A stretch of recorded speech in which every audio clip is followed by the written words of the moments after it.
Hello, and welcome to Harry Potter and the Methods of Rationality, the podcast. Written by Eliezer Yudkowsky, read by Eneasz Brodsky, based on the works of J.K. Rowling. We got a short chapter this week, so I'm opening with a few notes.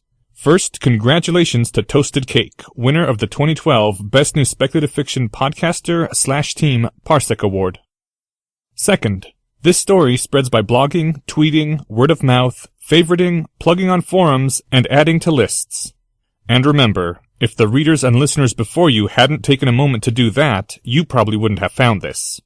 If that's not enough to motivate you, then remember. If you don't help spread rationality, Hermione will be sad. You don't want her to be sad, right? Chapter 66, Self-Actualization, Part 1.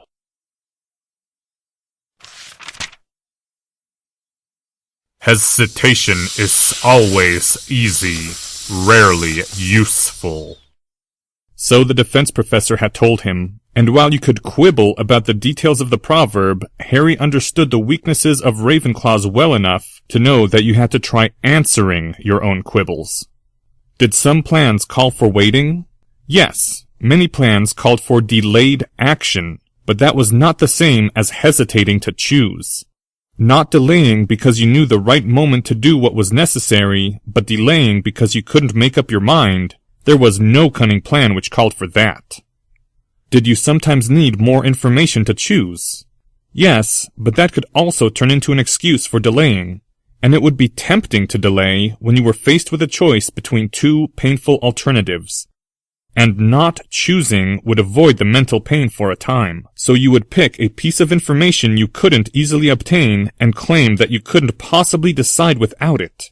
That would be your excuse. Although if you knew what information you needed, knew when and how you would obtain that information, and knew what you would do depending on each possible observation, then that was less suspicious as an excuse for hesitating. If you weren't just hesitating, you ought to be able to choose in advance what you would do, once you had the extra information you claimed you needed. If the Dark Lord were really out there, would it be smart to go along with Professor Quirrell's plan to have someone impersonate the Dark Lord? No. Definitely no. Absolutely not. And if Harry knew for a fact that the Dark Lord wasn't really out there, in that case... The defense professor's office was a small room, at least today. It had changed since the last time Harry had seen it, the stone of the room becoming darker, more polished. Behind the defense professor's desk stood the single empty bookcase that always decorated the room, a tall bookcase stretching almost from the floor to the ceiling with 7 empty wooden shelves. Harry had only once seen Professor Quirrell take a book from those empty shelves, and never seen him put a book back. The green snake swayed above the seat of the chair behind the defense professor's desk, the lidless eyes staring unblinking at Harry from close to his own eye level. They were warded now by 22 spells, all that could be cast within Hogwarts without attracting the headmaster's attention. "No," hissed Harry. The green snake cocked its head, tilting it slightly. No emotion was conveyed by the gesture, not that Harry's Parselmouth talent conveyed to him. "Reason not," said the green snake. "Too risky," Harry said simply. That was true whether or not the Dark Lord was out there.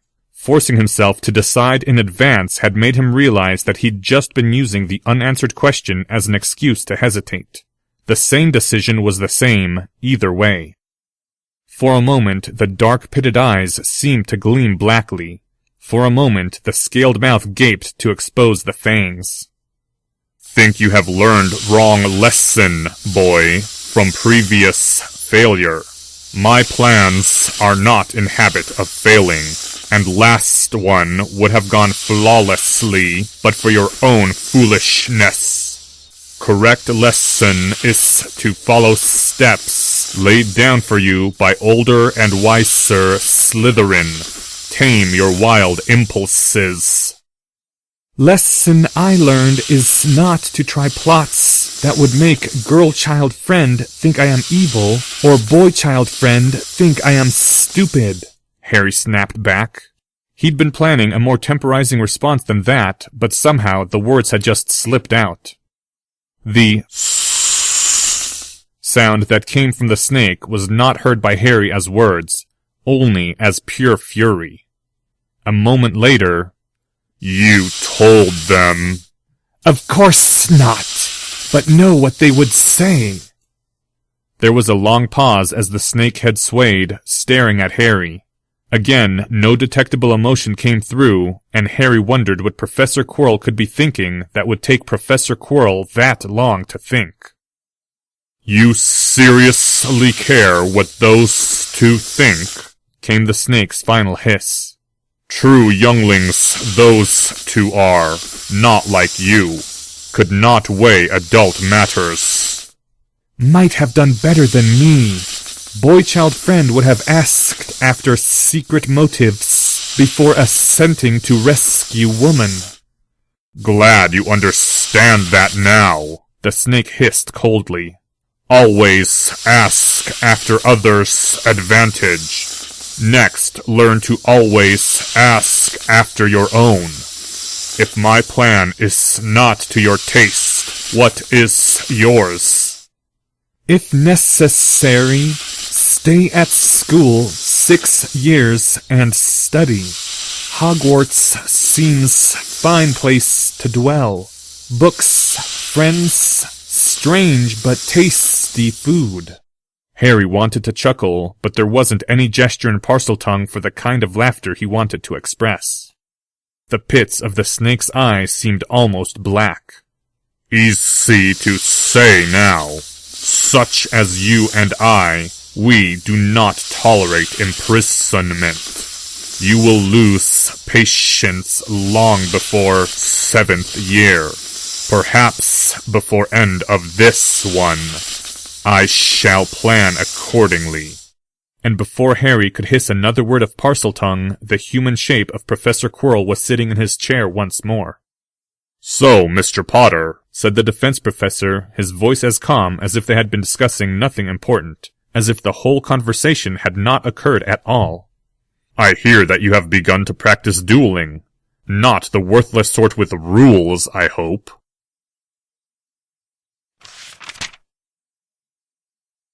Hannah Abbott looked as unnerved as Hermione had ever seen her, except on the day of the Phoenix, the day Bellatrix Black had escaped, which shouldn't ought to count for anyone. The Hufflepuff girl had come over to the Ravenclaw table during dinner and tapped Hermione on the shoulder, and very nearly dragged her away.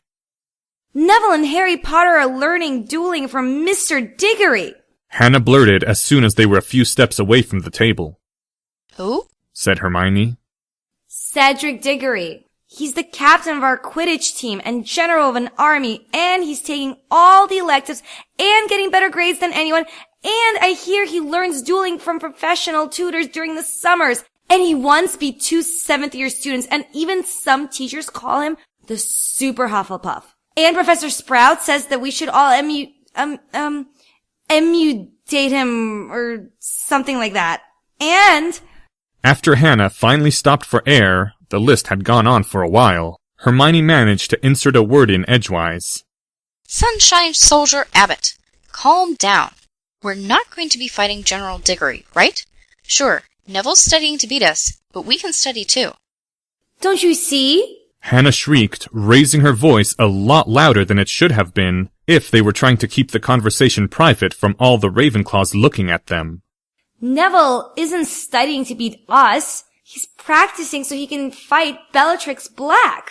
They're going to go through us like bludgers through a stack of pancakes." The Sunshine General gave her soldier a look. "Listen," said Hermione.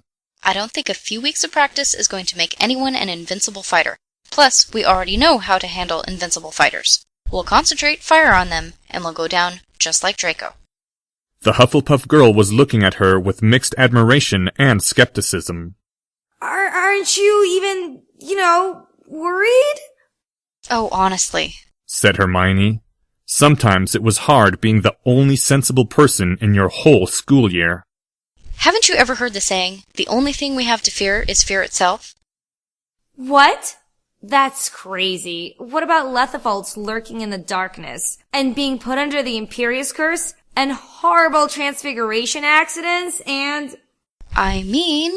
said Hermione, exasperation leaking out into her now raised voice. She'd been hearing this sort of thing all week now. How about if we wait until after the Chaos Legion actually crushes us to get so scared of them, and did you just mutter Gryffindors under your voice?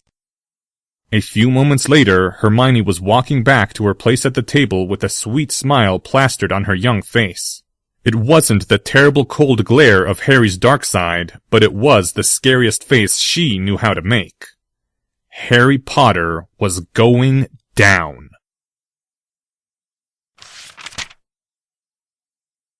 This is loony, Gasped Neville, with what tiny amount of breath he could spare from being completely out of breath. This is brilliant, Said Cedric Diggory. The eyes of the Super Hufflepuff gleamed with manic enthusiasm, shining like the sweat on his forehead as he stamped his feet through the dance of one of his dueling postures. His usually light steps had changed to heavier stomps, which might have had something to do with the transfigured metal weights they'd all attached to their arms and legs and strapped over their chests. Where do you get these ideas, Mr. Potter? A strange old shop in Oxford, and I'm never shopping there again. Thud.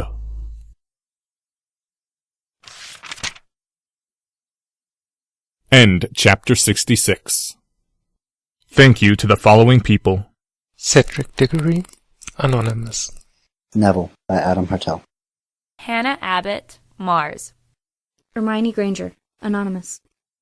This chapter's original text, production notes, and attribution links, along with archives and much more, can be found at hpmorpodcast.com. If you would like to learn more about the art of rationality, please visit lesswrong.com, an online community of aspiring rationalists founded by Eliezer Yudkowsky. The music used is Catch That Goblin by Skaven. Thank you for listening, and come back next week for Chapter 67, Self-Actualization, Part 2.